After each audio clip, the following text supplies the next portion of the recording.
Ah, excusez-moi. Bonjour à tous, eh bien, écoutez, content de vous revoir.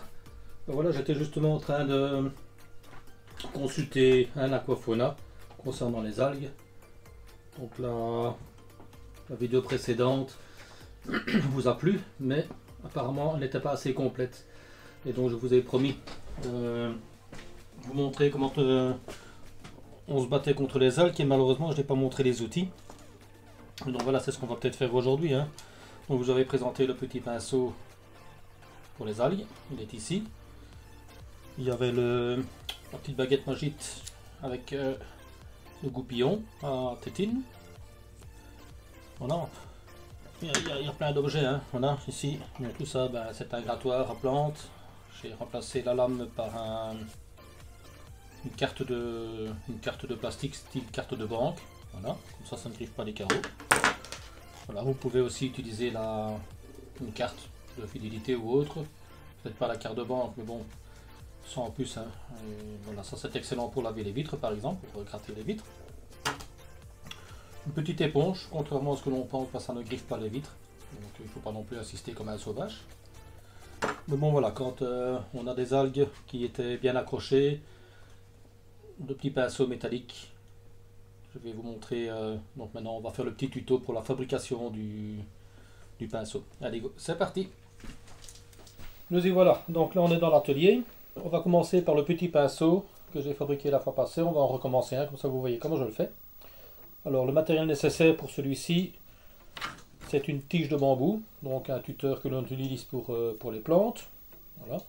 Alors là ici j'ai acheté un paquet de 20 pièces de diamètre 6 à 8. Donc c'est pas très précis évidemment, mais bon, en moyenne c'est 6 et 8 mm de diamètre. J'ai utilisé également un câble, donc ici c'est un câble de suspension qui est plastifié, donc là il faudra en retirer le plastique, mais bon, si vous trouvez un câble de vélo, les freins de vélo par exemple, les freins de vitesse, enfin un câble torsadé comme ceci en acier. J'ai également utilisé un manchon, donc c'est ce qui nous sert dans notre métier à faire des connexions sur des câbles. Donc c'est un manchon à sertir, donc c'est très solide et ça va nous permettre de faire la petite brosse. Alors voilà, dans un premier temps, comme moi j'ai un câble qui est plastifié, je vais dans un premier temps, on va, sécurité oblige, on va mettre une petite paire de gants, ça évitera les coupures trop profondes. Et on est quand même avec des outils tranchants et des parties métalliques piquantes. Voilà, donc dans un premier temps, je vais enlever la gaine de mon câble parce que vous voyez, il est plastifié. Et donc on n'a pas besoin de ça, il faut que la poêle du pinceau soit libre. Maintenant, si vous avez un câble de vélo, un frein de vélo qui n'est pas avec du plastique, ça sera plus facile. Voilà. Donc ici, vous voyez, c'est un câble qui est torsadé, donc c'est surtout des fins fils torsadés. On va les laisser torsadés. Et donc là maintenant, on va couper les sections de 3 cm. J'ai la chance ici d'avoir un plateau qui est avec une petite latte imprimée. Et donc, avec la pince coupante, on va venir couper une section de 3 cm. Alors à la coupe, je vous invite à tenir le bout qui va être coupé, parce qu'il peut être éjecté, et alors vous devrez le ramasser par terre.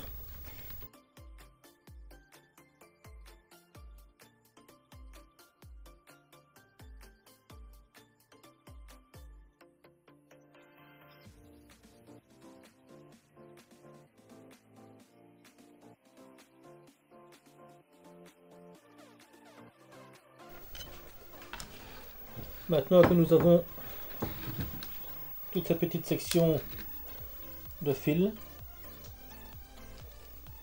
il va s'agir de les mettre dans le manchon. Donc ici, voilà, hop, vous en mettez quelques-uns, hop, il faut essayer qu'ils soient tous à la même dimension, voilà, et vous les introduisez jusqu'à la moitié du manchon. Alors, un par un, ça va très bien, hop, vous revenez un petit peu chaque fois en arrière, et c'est ainsi C'est pour ça qu'il faut des petits gants parce que je vous assure que ça pique quand même méchamment.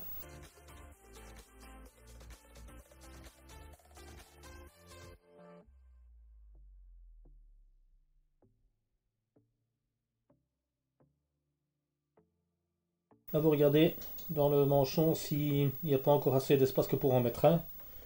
Comme ça, ainsi, une fois que ça sera serti, ça ne bougera plus.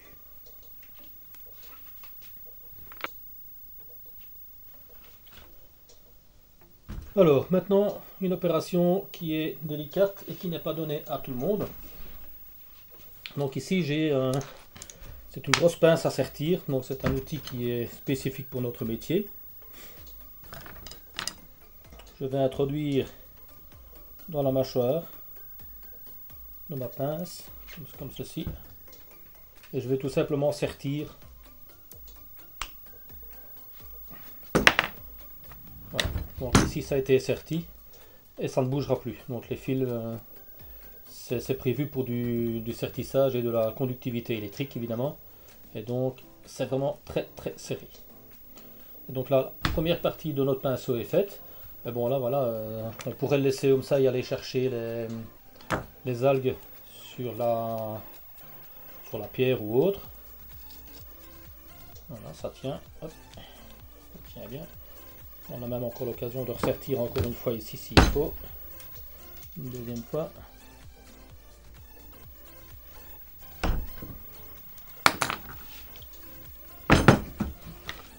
Et donc voilà, la petite brossette est prête. Et donc ça permet d'aller gratter sur la souche ou autre. Alors là maintenant, c'est tout juste, hein, vraiment j'ai un peu de bol là. Hop. Donc là j'ai la brossette qui est enfoncée sur le bâton, sur le bambou. Mais bon voilà, ça tient pas. Je vais recommencer l'opération de sertissage de l'autre côté du manchon.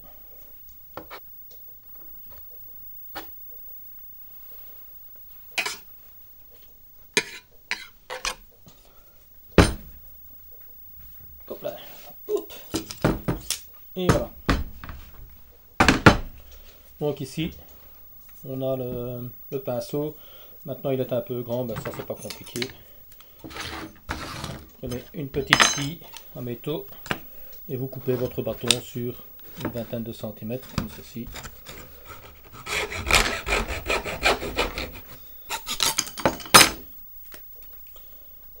Et voilà, rien de plus simple que ça.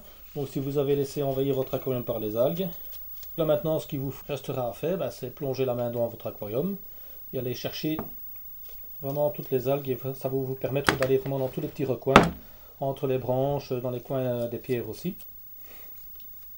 Voilà, c'est un travail très efficace. Attention de ne pas trop forcer non plus sur certains bois, ça pourrait le creuser et donc faire de vilaines traces. Et également, faites ça dans le sens du bois. Comme ça, s'il y a des lignes et des griffures, ben, ça sera dans le sens du bois, elles s'atténueront avec le temps. Voilà, donc ça c'était pour le pinceau métallique. Une autre solution consisterait tout simplement, vous pouvez prendre ici, ce sont des tubes d'aluminium que j'avais acheté pour je ne sais plus pour quel bricolage. Et voilà, vous faites la même chose en fait que sur le manchon. Vous mettez les fils dedans et vous pouvez également sertir avec la pince. Bon, maintenant j'ai conscience que tout le monde n'est pas ce genre d'outil à la maison, c'est pas très commun. Mais vous pouvez remplacer par cet outil-ci, qui est une pince multicran, enfin multigrippe. Et vous l'adaptez, donc vous la mettez un... Voilà. Et alors ici, dans la mâchoire, mais vraiment dans le fond de la mâchoire, vous pouvez également facilement sertir. Voilà. Alors ici, toujours avec une baguette de bambou. Donc là, c'est un outil que j'utilise déjà depuis de longues années. En fait, c'est une baguette de bambou que j'ai coupée donc à moitié entre les deux nœuds. Il faut savoir qu'il est creux. Et ici, c'est un petit goupillon de tétine, de biberon. Donc vous achetez le goupillon à biberon. Dans le manche, il y a ce petit accessoire pour les tétines. Vous en retirez le petit manche en plastique. Et vous piquez simplement ça dans le manche de bambou. Et donc là, ça s'utilise principalement pour les algues filamenteuses qui sont les plus courantes en aquarium. Surtout quand on alimente son aquarium avec des fertilisants, du gaz CO2, ben, malheureusement ces algues filamenteuses en profitent. Ça veut dire que les paramètres sont quand même relativement bons. Et donc il vous suffira simplement de plonger au cœur du foyer d'algues filamenteuses, de préférence au départ, n'attendez pas non plus que ça soit trop catastrophique. Et tous ces longs cheveux vont s'enrouler et vous pourrez très facilement les retirer avec les doigts. Je ne peux pas vous le montrer maintenant, je n'ai plus d'algues dans mes aquariums, aucun d'eux d'ailleurs. Et voilà, mais quand ça arrive, quand je vois ça peut arriver un petit peu dans des endroits un peu reculés de l'aquarium, un petit développement d'algues, tout de suite je l'attaque avec ceci et ça disparaît assez rapidement. Voilà, donc ça c'était pour les accessoires de lutte contre les algues quand elles se sont installées. Et bien voilà, le petit tuto est terminé. J'espère que celui-ci t'a plu. Cependant, en début de vidéo, j'étais en train de lire une revue. Et donc je t'invite également, pour ne pas arriver au point de devoir combattre les algues, plutôt d'écouter les conseils et de suivre les recommandations qui sont ici. Donc il s'agit d'un article qui est écrit par Yvan Detry, membre de notre club de Namur. Et donc il t'explique comment faire pour ne pas arriver à un stade avancé où il faut commencer à combattre les algues. Voilà.